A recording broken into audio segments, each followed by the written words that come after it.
Welcome to Real Vision. It's Friday, October 9, 2020, just after market close in New York. This is the Real Vision Daily Briefing. I'm Ash Bennington, joined shortly by our CEO and co-founder, Raoul Pal. Raoul, welcome back. Good to be here as ever. It's Friday. Happy Friday. Daily Briefing. Yes, it is. So, Raoul, I hate to pump the tires here on Real Vision, but Jeffrey Gundlach, 70 minutes? What? Are you kidding me? Fantastic. I kind of feel like I've got a different side to Jeffrey that nobody else has got. It was like the human side, and he's around on media, and there's a few sound bites, but this was something special. I kind of got his whole backstory, who he is, and how he does things, and the things he's learned, and how he approaches markets. I just thought it was fascinating. It's just a great story. Yeah, me too. From the first minute of the interview, where he tells the story about how he got into the investment business. Yeah, I know. Being given the choice of the equity or bond department, of which he goes, well, I don't know. I don't know what they are. I mean, that's great. I can't remember. I did an interview last week where somebody also didn't know anything and got, Dmitry Belyazny. I mean, literally, he got into a boiler shop. It just came through such a circuitous route. To get to the top. It was an extraordinary thing. And then to hear Jeffrey Gundlach with the same thing, he just thought, well, it sounds like you get paid quite a lot doing that, so I'm going to go do that. He didn't know what that was. Right. And also the story about the trade that made him realize that the great financial crisis was coming. Write it on the ticket, Vitaly. I mean, it's a story like that you just don't hear other places. Yeah. And, look, he's known for having a certain amount of confidence, let's say, but there was a humble side to him as well, and I thought that was really interesting. He once asked about mistakes, he gave his learnings, and that's super powerful, because if we can learn from other people's careers, people have had great careers, that's just supercharging all the rest of us. Yeah, other people's experience. Yeah, exactly right. I mean, that's what Real Vision does a lot, is just gets you. It's a hack. It's a learning hack. Why learn yourself every bad lesson when you can learn from the greatest in the industry what they learned from their bad experiences? It's brilliant. Yeah, that's a high leverage opportunity. Yeah, exactly right. So, Raoul, what else are you looking at? I wish I couldn't drone on about the same thing. There's still very limited going on. The last few days, gold looks a bit perky and Bitcoin looks a bit perky, but it's not really broken out of the range. When I talk about the dollar, the euro's rallied a bit this week and the dollar's backed off a bit this week, but my kind of indicators suggest it may not follow through. So it feels like we're still range bound. The equity market hasn't formed that crash pattern that we talked about last week because it's not rolled over. It's slowly clawing its way back up. Does it continue? I don't know. Again, these aren't very high quality markets to trade in right now. We've got the election that's kind of in the way of this. There's the ridiculous yes, no every single day on, what kind of stimulus is coming. Is there stimulus coming or not? So it's a bit untradeable in that respect. So, my main strategy has been stick with my core holdings and try not to press anything. Just wait. We will get clarity. We'll get opportunity. And in that interview with Jeffrey Gundlach, we talked about this. Is the real big opportunities in macro, you have to wait for. Yeah. You have to wait for market opportunities. We're not running pension funds here. We're all running our own investments. Others are running books, etc. in their working careers. We don't always have to be doing something. You don't always need to be in the market. And if it's not clear and there's no clear risk reward, just keep away.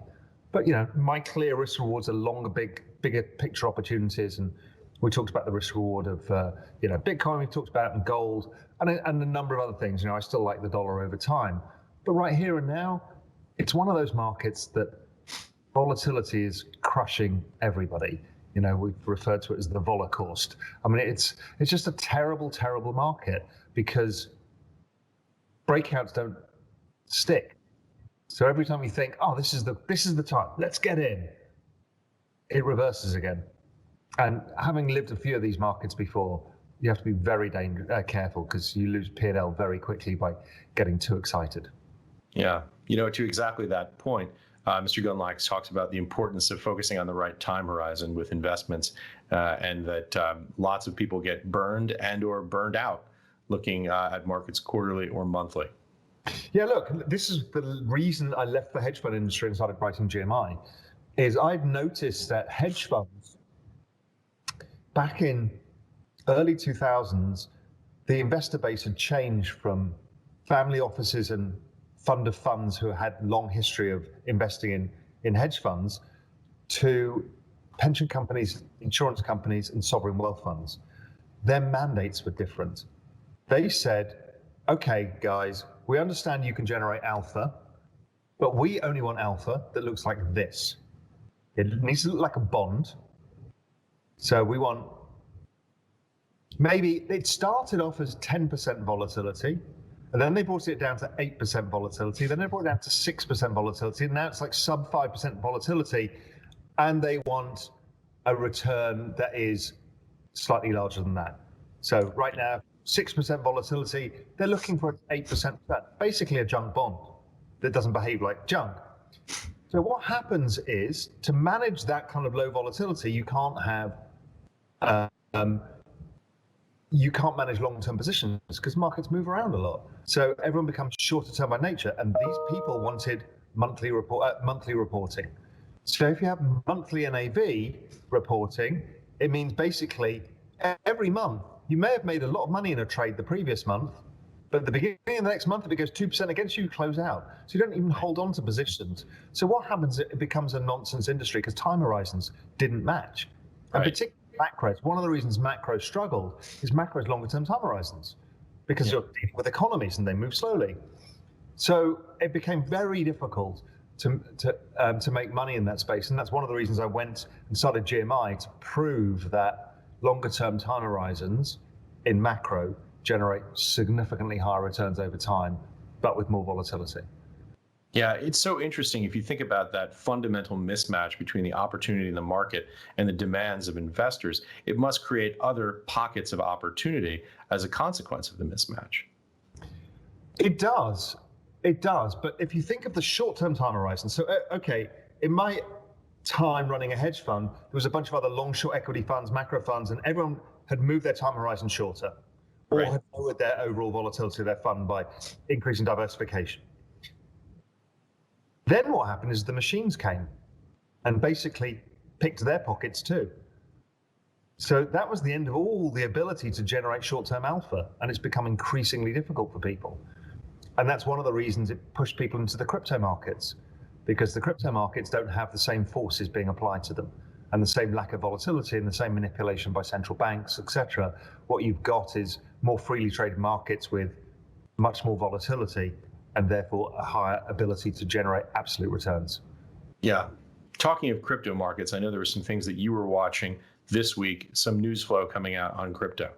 Yeah, in the UK, I don't know what they're called now, the FSA, FCA, I can't remember what they're called, but the regulatory body basically have banned the public using derivatives on crypto. So if you remember last week, we were talking about BitMEX, that was a Bitcoin exchange that the US has issues with for its past, but it's a derivative exchange. In the UK, and again, as I said last week, it's a show that regulation is coming and it's going to clean up the space of the past, which came from more frontier markets. The UK is basically doing the same. It's cleaning up to say, listen, guys, these retail investors, they're not allowed to trade futures, so why should they be able to trade futures on cryptocurrencies and stuff like that? What they're trying to do is just make sure that the public is relatively protected from very volatile leveraged assets. And again, I think it's a good thing. If you're a more sophisticated retail investor, you will have access to derivatives on cryptocurrencies. You know, anybody who's allowed to trade futures can trade futures on Bitcoin in the CME. So a lot of people say, see, they're coming after you. They're not. What they're trying to do, and you see it in the US, is they're just trying to get a framework of understanding. Say, listen, guys, everyone's on the same page now. You have to be careful who you sell stuff to. You can't pass things off as securities without avoiding securities laws, and you need to do KYC. You just need to now come into the financial system a bit. Now, I know that's antithetical to the actual foundation stones of where crypto came from, but this is the world that we live in. When you come into the government world, what they're saying is, and again, the narrative is, look, we're not going to ban you. Everyone says they're going to ban crypto. They're not. What they're saying is, you need to come and meet us a little bit closer, and then we're all on the same playing field. Right. The other thing that happened this week was the ECB talking about their digital currency coin. They're making it very clear that they're not banning any of this stuff. They're just saying, hey, listen, we're a little bit concerned about the rise of stable coins, so we're going to form our own digital currency. So we have the digital payments rails and all the things we talked about, I think last week, about the ability for people to do interesting things in terms of monetary policy with that digital coin. In the US, we just saw the Department of Justice talking about, again, more regulation in the space and saying, listen, it can't be the Wild West. We acknowledge that you guys are here and you're going to play a big part of our future, but there needs to be some ground rules. And we need this. If you you can either want to be the libertarian and expect none of this, no government interference, no regulation, well, then you're going to get no institutional money, and therefore you run out of buyers. If you want the price to appreciate, if you just want it as your own digital currency to buy and sell, and you're not worried about price appreciation, that's a different matter. That's equally valid.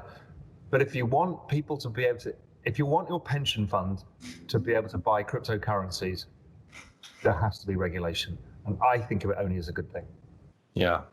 Raoul, exactly to that point. This was announced by Attorney General Barr in the United States, as you said. And to me, this is the key right here, these two sentences, because it speaks exactly to your point. Quote, cryptocurrency is a technology that could fundamentally transform how human beings interact and how we organize society.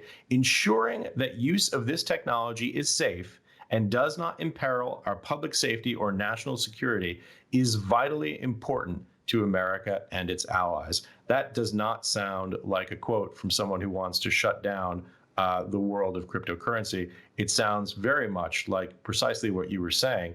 An attorney general, a Justice Department that wants to come up with a framework for how to make this technology safe and fold into the existing financial system. ECB went one stage further and said there is a race between countries and jurisdictions to accept, adapt to, and build on and encourage this technology. And we have to be at the forefront of it. Yeah. Switzerland's made big strides in this. Other countries have, and people are realizing very fast that this is not going away. This is a complete overhaul of the financial system, and they have to move fast. Yeah, of course, we can never forget the digital yuan effort that is happening in China right now at a very rapid pace. I think Sweden's also testing a digital currency right now as well. It's happening all over the place, and it's only going to only become more prevalent. What will OPEC use as their currency in the end? We don't know, because there's a whole world of changes out there, and it could be a multi-currency basket, the one that everyone got a little bit scared over from Libra by Facebook, but it's coming. I mean, the genie's out of the bag. I mean, there's nothing you can do about this. It is going to happen regardless because of jurisdictional arbitrage. Yeah, Sweden currently testing one called the e-krona, like the electronic crown. Yeah, exactly. And it's I know what the euro one, digital euro or something. So, I mean, and they've kind of trademarked the name as well. I mean, it's all happening. So look, super interesting times, but in the meantime, still not a lot going on in markets that really helps us with this. As I said, I mean, there's a potential chance that Bitcoin and gold are breaking out, but I don't yet see the catalyst as nothing has changed. I do note that, again, the show, the Real Vision Daily Briefing, was born out of the coronavirus and the need for people to have information. What is clear is we are going to probably have a more complicated winter in terms of number of cases. And again, I understand the increased number of testing, I understand the lower death rates, and I understand even the lower hospitalization rates, but they're all rising, and rising concerningly fast. And as I said last week, governments will end up taking actions, or if they don't, their populace will. If you remember Sweden, where they didn't take action, the population took action and basically locked themselves in, and the economy freighted. Spain is just locking down Madrid. The UK is shutting lockdowns. France is closing bars. It's happening everywhere. And the US has got a kind of very complicated rise in cases in the northern Midwest. And it looks like we're going to see a big acceleration over the winter globally. And I think that's a big deal. And even here on the Cayman Islands today, suddenly we had no cases at all, much like New Zealand had. And now suddenly we've got a 2-year-old kid with COVID. I mean, nobody knows where it came from. Before you know, schools are closing down again. Everyone's gone to, level 3 alerts. And rightly or wrongly, it's the reaction function that matters. So again, I worry about the strength of the global recovery with this winter going the way it is. Yeah. Yeah, and I also worry about people self-isolating more. I think that people here in the Northeast, at least, have been kind of out and about socializing in kind of socially responsible distance ways because the weather permitted it. That's not going to be an option in New York in January. No, New York in January is one of the most miserable places on earth, and February's even worse. Yes. So, yes, I mean, and that is one of the actual issues, regardless of whether the virus is more virulent in wintertime, it's because people are in closer proximity in winter. It's as simple as that. So it becomes very hard, and everyone's fed up with this. I mean, everyone's literally fed up with it. Yeah. But what to do? Yeah. For my money, March is the worst month in New York because you're just so disgusted at being locked indoors for like 5 months in a row. Try living in London when it rains for 11 months. Listen, all I know is when you British guys come to New York in the winter, you just do nothing but complain about how cold it is. Oh my God. So you turn a corner, it's like, this is fine. And then it's like an Arctic Circle. It's unbelievable because it's got that slightly dry air and the wind. It's god awful. Yes. I haven't missed traveling to New York in winter this year. But at least our summers are hotter and more humid. Yeah. New York has like 10 perfect days. The rest of it's either too hot or too cold. Yeah, we try and make the best of them. I did a great interview today, Raoul, that's going to air next week with Kelly Rodriguez from Forge, CEO of Forge. Kelly was someone we went to because we were looking for someone who could give us some insight into what had been happening during the summer of the SPAC.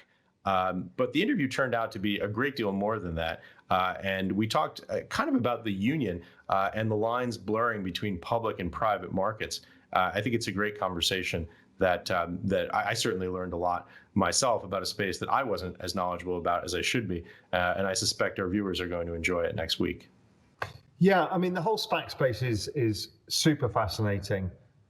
It smacks of a bubble, but it also smacks as a nice bypass to the ridiculous regulations and complications of IPOs.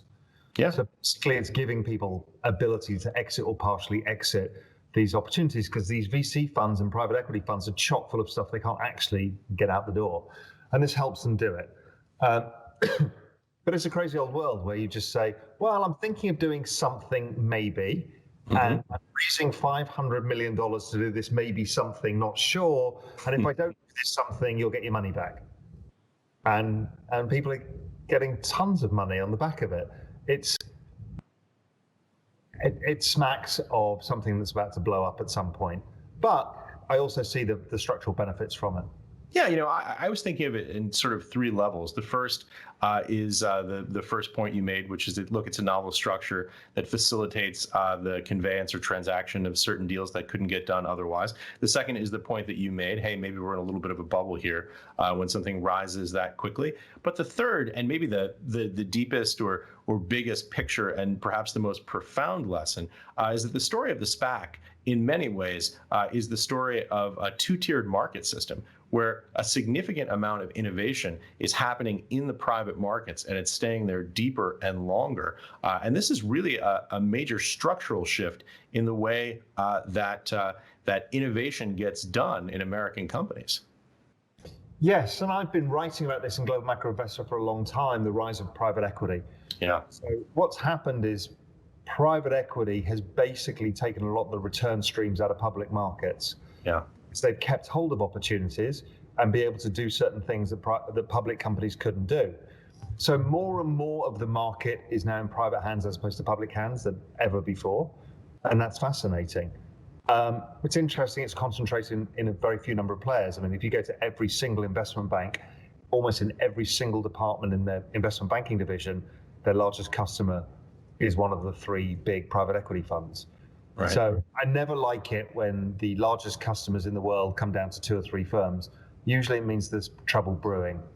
And the trouble implicit in some of those private equities companies is there is a lot of leverage, huge amount of leverage. And in a world of low cash flows, you can get yourself into trouble. We've seen these guys raise debts, stuff like that. But, I'm not sure that this story is done yet. And I think the rise of the SPAC is partly the ability for people to try and offload stuff and get cash as fast as they can. So I'm not sure it's all good. I think it's VCs looking through the cycle saying, if I can get some money out, I will. Because if you remember the public markets, think of pre the WeWork blow up, the private markets were trading a much higher multiple to the public markets, and that's flipped. Right. So in this crisis now, the public markets are trading a much higher premium to that. So therefore, bingo, IPOs. Before, you couldn't do IPOs because the stocks would trade down because the public markets are trading on a low multiple. So there is this ongoing arbitrage, and maybe it's just that. Maybe the SPAC is just that, is the fact that private markets are currently cheaper than public markets, so get stuff to market as soon as possible. Yeah, like water seeking its own level. It is interesting, though, to think about the venture capital obviously is a subset of private equity proper, and it is interesting to think about what that space looks like, the startup space, and the level of innovation and dynamism that some of the smaller companies have. Yeah, I mean, I had a great conversation with Howard Linson that kicks off this week's programming, Howard's an old friend and a very smart guy in this space, and this whole VC space fascinates me because really what it is an options portfolio. Some of the options go to zero, some of them small returns, and a few make some really big returns. So it's an option portfolio that doesn't decay with time. Well, some of those stocks do because they run out of cash. Right. So, okay. And basically what Howard tells me is that they're underpricing the options. So if you're an early stage VC, you're getting in at valuations and getting percentages of companies that are not commensurate with the amount of risk you're taking. You're being overpaid to take the risk, which is why VC has done rather well. Yeah. And I thought that was very interesting. The options are being mispriced right now. Now, obviously, as more money goes into that space over time, if VC survives this cycle well, they're going to attract a lot more money. So as they attract a lot more money, because people are chasing the next unicorn, the returns will dampen over time. Because what you'll see, as opposed to the seed capital coming in at a $10 million valuation or a $15 million valuation, they'll be coming in at a 25 million or 30 million.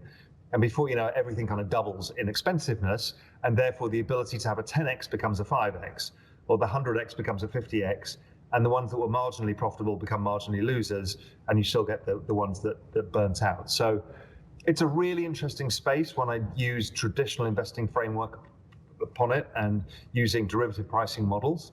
I'm a big fan of innovation and entrepreneurship. I think this wave is not done. I think it's a secular wave that will go on and on and on, because the answer to mass layoffs is entrepreneurship.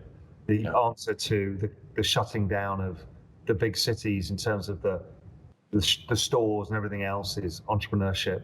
And I think people will find opportunity. So I think there's going to be more and more of this. And every day, and I've mentioned this before, every day that goes on, and I think about Mark Andreessen's "Software is Eating the World," the more ludicrously profound a statement that was, and that is, and that will be.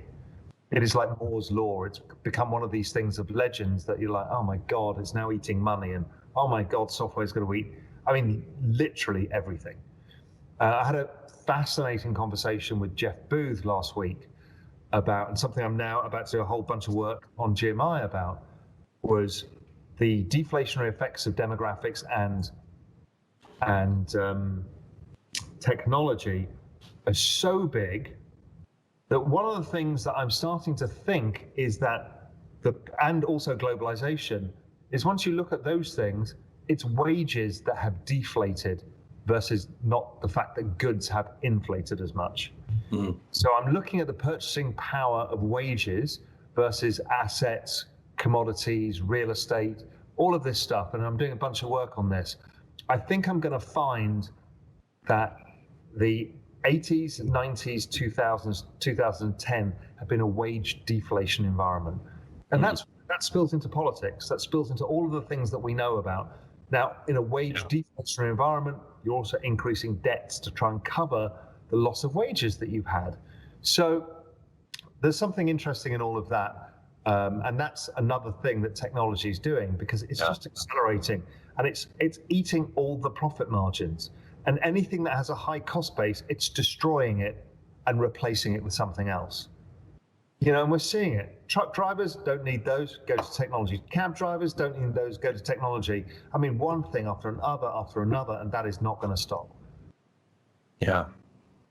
It's also interesting to think about the culture of innovation and entrepreneurship.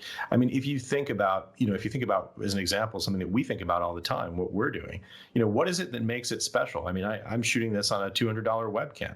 What makes it special and what's hard to do and what's hard to build is a culture of innovation. That's the challenge. That's what the culture of innovation requires risk taking. Humans generally aren't risk takers. They might think they are because they like to play a bit of poker or they go to Vegas. That's not risk taking. Yeah. Risk taking is when your whole life is on the line on building a business. That's risk taking. Risk taking is failing, dusting yourself down and doing it again, but learning the lessons of the last time. That's risk taking. And that's hard. It takes time. So not everybody set out to be an entrepreneur. But working in entrepreneurial companies is enjoyable too, when it's not all your risk. Then the risk gets mitigated somewhat. But yeah, so I actively encourage people to become entrepreneurs, but really, if you can, learn something first and then become an entrepreneur later. Yeah. There was a big piece that has been very well received that I put out last week in Macro Insiders about how I think about risk taking.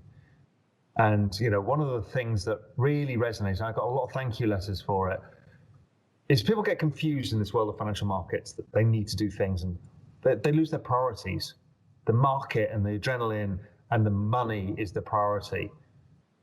And I was talking about how to take the really big bets in life.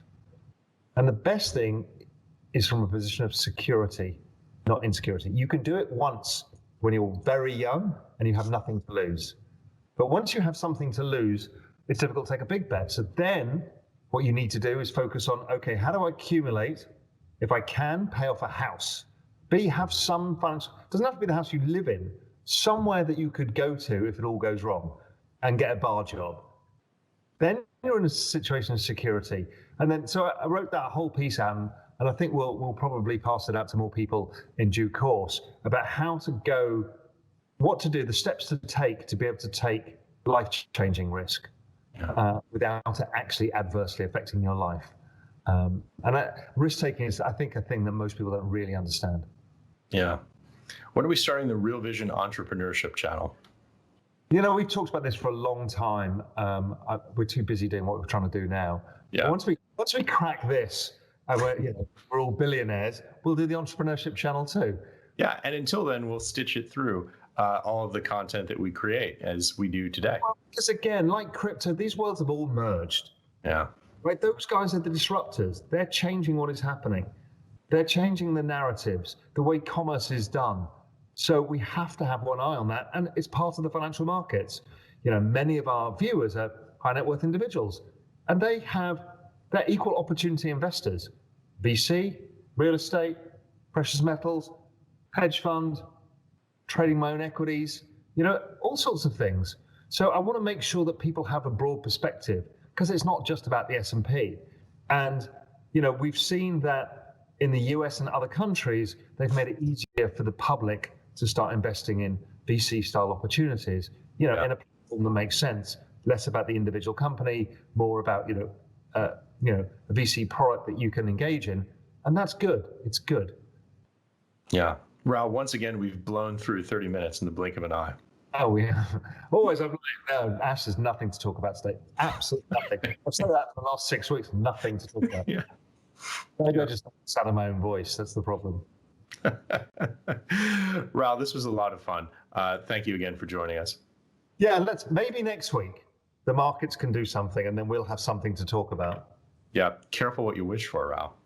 Yeah, I know. That's the problem. All right. Take care, everyone. Have a great weekend. Have a great weekend. Enjoy the holiday, everyone.